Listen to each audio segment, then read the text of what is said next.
Good evening friends, welcome back to my channel stock to radar. Last episode में हमने सीखा था कि डाउ थ्योरी के बारे में सीखा था। डाउ थ्योरी के क्या क्या एस्पेक्ट होते हैं, डाउ थ्योरी के क्या क्या उसके अंदर अपन प्रिंसिपल है, तो उसके बारे में हमने सीखा था। तो पहला प्रिंसिपल जो है डाउ थ्योरी का कहता है कि price always move in trends, कि प्राइस जो है हमेशा ट्रेंड में मूव करता है। प्राइमरी ट्रेंड, सेकेंडरी ट्रेंड या इंटरमीडिएट ट्रेंड या माइनर ट्रेंड। तो तीन प्रकार के ट्रेंड होते हैं, प्राइमरी, सेकेंडरी और माइनर। तो इस क्लास में हम देखेंगे, चार्ट पे प्रैक्टिस में देखेंगे कि अलग अलग स्टॉक में कि ये कैसे दिखते हैं ट्रेंड। तो फ्रेंड्स, ये ब्लू डार्ट एक्सप्रेस का चार्ट है, जैसे कि आप देख सकते हैं। ये मैं आपको खींच के दिखा रहा हूँ। ये जो है फ्रेंड, ये एक प्राइमरी ट्रेंड है जो कई महीनों से सालों तक रह सकता है। तो ये एक प्राइमरी ट्रेंड है। तो प्राइमरी ट्रेंड के अंदर भी, जब मैं इसको थोड़ा जूम करता हूँ, प्राइमरी ट्रेंड के अंदर भी सेकेंडरी ट्रेंड और माइनर ट्रेंड आपको दिख सकते हैं, जैसे कि मैं आपको दिखाता हूँ। ये देखिए फ्रेंड्स, मैं इसको रेड कर लेता हूँ, इस छोटे से दिखाता हूँ आपको। ये जो फ्रेंड्स ट्रेंड देख रहे हैं आप, ये वीकली चार्ट है, ये सेकेंडरी ट्रेंड है। मैं इसका कलर चेंज कर देता हूँ। ये देखिए फ्रेंड्स, ये सेकेंडरी ट्रेंड आ जाता है।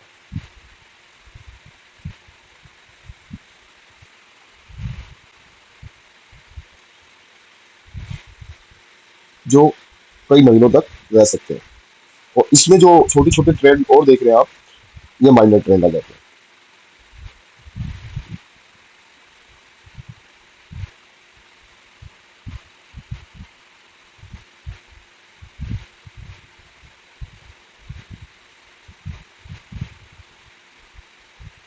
ये देखिए फ्रेंड्स, ये माइनर ट्रेंड है जो कई दिनों से लेके हफ्ते तक भी रह सकते हैं। बेसिकली छोटे होते हैं ट्रेंड, तो हमें प्राइमरी ट्रेंड और सेकेंडरी ट्रेंड में ही काम करना चाहिए। तो ये जैसे नीचे आ रहे हैं, ट्रैक कर रहे हैं, तो ये जो ट्रेंड है, ये माइनर ट्रेंड।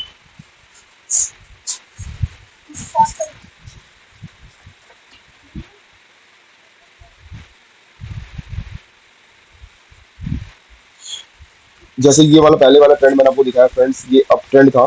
तो ऐसे ही प्राइमरी ट्रेंड डाउनवर्ड भी हो सकता है। ये देखिए फ्रेंड्स,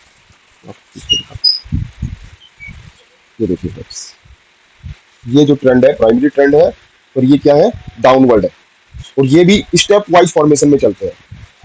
मैं आपको एक और चीज खींच के दिखाता हूँ, स्टेप वाइज फॉर्मेशन कैसे है, मैं आपको दिखाता हूँ।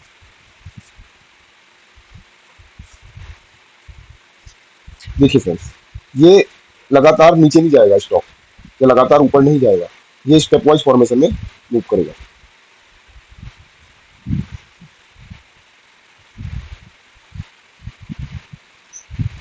यहाँ आया, फिर ऊपर गया, फिर नीचे आया, फिर ऊपर गया, फिर नीचे, फिर ऊपर। प्राइमरी नीचे ही जा रहा है, बट लगातार नीचे नहीं जा रहा, स्टेप सीढ़ियों की तरह नीचे ऊपर जा रहा है। ये देखिए, फिर नीचे आया, फिर ऊपर गया।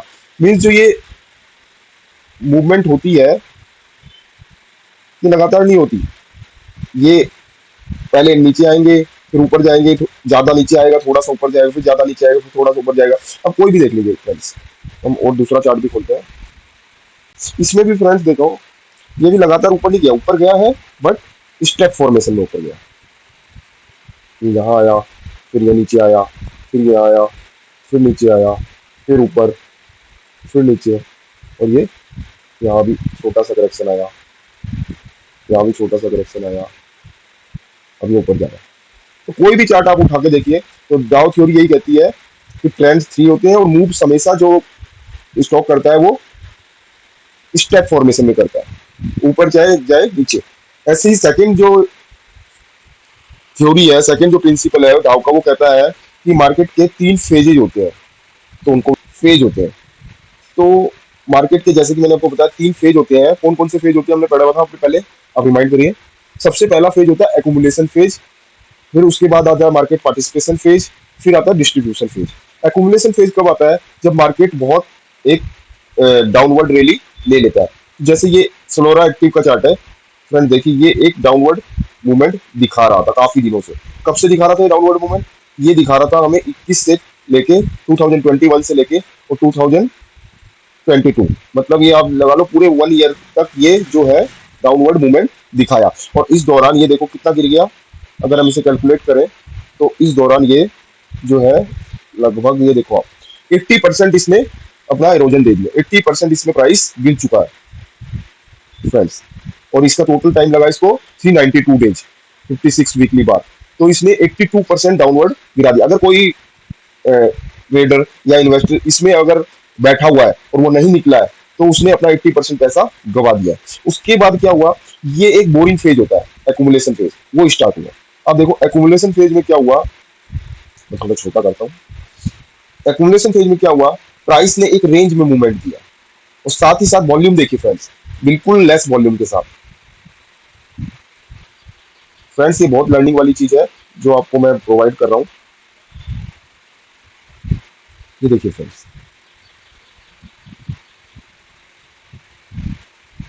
ये देखिए इस रेंज में ये स्ट्रक हो गया था और ये रेंज रही 22 से लेके और 24 तक, 2 ईयर तक इस रेंज में ये फंसा रहा। अगर कोई इन्वेस्टर इस यहाँ ट्रेड लेता है तो वो क्या है कि लेके परेशान हो जाता है और निकल जाता है। देखिए यहाँ पे रेंज यहाँ तक थी, उसके बाद और छोटी हो गई रेंज। तो ये जो रेंज है यहाँ पे आप देखिए वॉल्यूम बहुत ही कम होगा। ये वीकली चार्ट है फ्रेंड, ये देखिए फ्रेंड्स यहाँ पे और कम होगी रेंज, बिल्कुल 50 रुपीज की रेंज रहेगी। तो इसमें और वॉल्यूम कम रहा। अब यहाँ पे क्या हुआ फ्रेंड्स, यहाँ पे इसने एक छोटे रेक्टेंगल का ब्रेकआउट दिया, उसके बाद फिर इसने डाउनवर्ड मूवमेंट दिया, उसके बाद फिर ये मूवमेंट आई। तो इस केस में क्या हुआ, अब ये एक्यूमुलेशन फेज से बाहर जा रहा है, जैसे कि ये वाली कैंडल देखिए फ्रेंड्स। तो ये एक्यूमुलेशन फेज से बाहर जा रहा है, मीन्स ये जो था पहला इसका फेज हुआ, ये हुआ डिस्ट्रीब्यूशन मार्केट पार्टिसिपेशन फेज का डाउनवर्ड मूवमेंट हुआ। मार्क मार्क डाउन फेज कह सकते हैं फ्रेंड्स इसे, मार्क डाउन जो हमने पढ़ा था। आपको मैं चार्ट पे ले चलता हूँ, आपको दिखाता हूँ। ये देखिए फ्रेंड्स, ये जो था एक्यूमुलेशन फेज, उसके बाद ये मार्कअप फेज, फिर डिस्ट्रीब्यूशन फेज और ये मार्क डाउन फेज। ये मार्क डाउन फेज देख रहे हैं friend, mark down phase.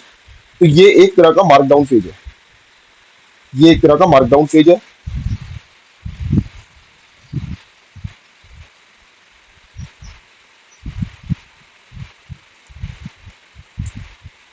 Mark down phase है।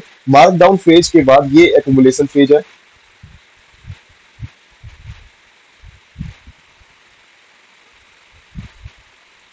अब ये एक्यूमुलेशन फेज भी कह सकते हैं, स्टेज 2 भी कह सकते हैं। मार्क मिनरविनी जी ने जैसे अपनी बुक में स्टेज एनालिसिस किया, तो स्टेज एनालिसिस में उन्होंने मार्क डाउन, उन्होंने फेजेस को नंबर्स दिए हैं। जो उनका एक्यूमुलेशन फेज है उनको कहते हैं वो 1, स्टेज 1, और स्टेज 2 को कहते हैं वो markup phase.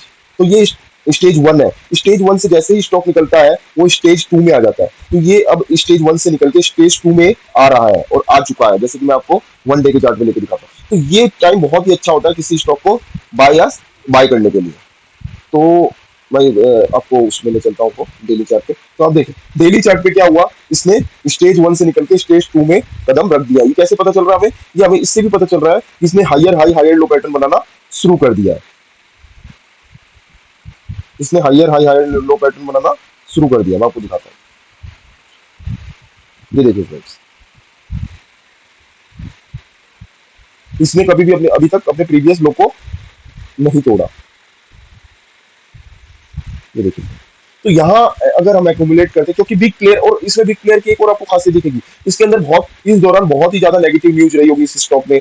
I don't know कि रही कि नहीं रही, बट मैं बता रहा हूँ रही होगी, क्योंकि ऐसा ये चार्ट कह रहा है। साथ ही साथ इसमें जब से नेगेटिव न्यूज के बाद क्या हुआ, बिग प्लेयर या स्मार्ट मनी ने, यहाँ पे देखो वॉल्यूम देखो, इतना वॉल्यूम तभी आएगा किसी स्टॉक में फ्रेंड जब कोई स्मार्ट मनी एंटर करता है। तो यहाँ पे क्या है, किसी स्मार्ट मनी ने जरूर एक्यूमुलेट किया है इस स्टॉक को, जो हमें नहीं पता। ये देखिए फ्रेंड्स, ये देखिए वॉल्यूम,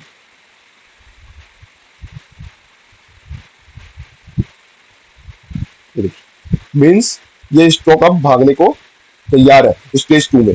और स्टेज 2 में जब स्टॉक होता है तो वो हायर हायर लो पैटर्न बनाता है। अब क्या होगा फ्रेंड्स, इसमें अब इसमें हायर लो हायर पैटर्न बनते रहेंगे और ये एक अच्छा मूवमेंट दिखा सकता है। अगर मैं इसे मंथली चार्ट में दिखाऊं तो ये कहां तक जा सकता है, ये देखिए फ्रेंड्स,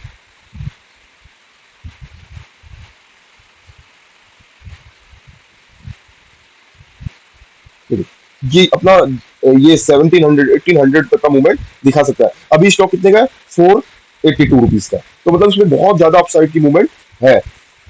तो हमें क्या करना है, हमें यहाँ पे बाय करके और हायर हाई हायर लो का इंतजार करना है। और साथ ही साथ फ्रेंड जैसे ही ये अपना लो वीकली चार्ट में अपना या डेली चार्ट में अपना लोअर लो तोड़े तो हमें निकल जाना है, हमें ट्रेंड को फॉलो करना है। जब तक कि थर्ड प्रिंसिपल क्या कहता है डाउ का, कि जब तक कोई डेफिनेटिव सिग्नल ना मिल जाए कि ट्रेंड चेंज हो गया है। तो अभी हमें डेफिनेटिव सिग्नल मिल चुका है कि ये जो है डिस्ट्रीब्यूशन एक्यूमुलेशन फेज के अंदर ऊपर अपवर्ड डाउनवर्ड का जो हो रहा था उसको अपवर्ड में कन्वर्ट हो चुका है। डेफिनेटिव सिग्नल क्या मिला हमें, एक तो फ्रेंड्स वॉल्यूम कितना अच्छा है, साथ ही साथ इसमें कोई ना कोई पैटर्न जरूर मिला होगा रिवर्सल। तो आपको दिखाता हूँ रिवर्सल पैटर्न।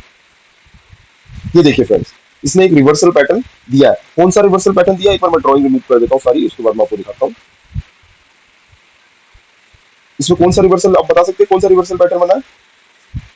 तो फ्रेंड्स इसमें जो रिवर्सल पैटर्न बना है उसका नाम है हेड एंड शोल्डर पैटर्न। आप इसको हेड एंड शोल्डर भी कह सकते हैं, और इसमें डबल बॉटम भी, मल्टीपल बॉटम भी बना है। ये देखिए फ्रेंड्स, अगर मैं यहाँ से एक लाइन खींचूं, बेस बनाऊं, तो देखिए फ्रेंड्स इसने क्या है, ट्रिपल बॉटम कह सकते हैं आप, ट्रिपल बॉटम का ब्रेकआउट दे दिया है। ये एक रिवर्सल पैटर्न है। इसका जो हाई पॉइंट है यहाँ पे इसने ये ब्रेकआउट दिया। तो first point friends, second points और ये तीसरा पॉइंट, तो ये तीनों पॉइंट की जो हाई है वो हाई का इसने ब्रेकआउट दे दिया। और उसके बाद ये देखो इस ट्रेंड, इसने इसके लो को नहीं तोड़ा। अगर यहाँ पे मैं ट्रेंड लाइन खींच के दिखाऊं तो यहाँ पे एक ट्रेंड लाइन भी खींची जा सकती है। तो फ्रेंड्स ये जस्ट एक एग्जांपल था जो मैं आपको बताना चाहता था कि स्टेज 2 स्टेज 1 में कैसे स्टॉक मूव करते हैं, एक्यूमुलेशन, डिस्ट्रीब्यूशन और मार्केट पार्टिसिपेशन फेज में स्टॉक्स कैसे मूव करते हैं। तो फ्रेंड मेरी इसमें कोई बाय एंड सेल रिकमेंडेशन नहीं है, ये सिर्फ लर्निंग पर्पज के लिए मैंने इस स्टॉक को सिलेक्ट किया था। तो फ्रेंड्स डाउ थ्योरी जो है सबसे इंपॉर्टेंट है, जैसे कि मैंने पहले भी बताया था, डाउ को father of modern technical analyst कहा जाता है, डाउ हेनरी, तो चार्ल्स हेनरी डाउ जी को। तो फ्रेंड्स आई थिंक आपको अब क्लियर हो चुकी होगी अच्छे से डाउ थ्योरी कहना क्या चाहती है, higher high higher low pattern क्या है, ट्रेंड्स कैसे होते हैं, फेजेस क्या होते हैं।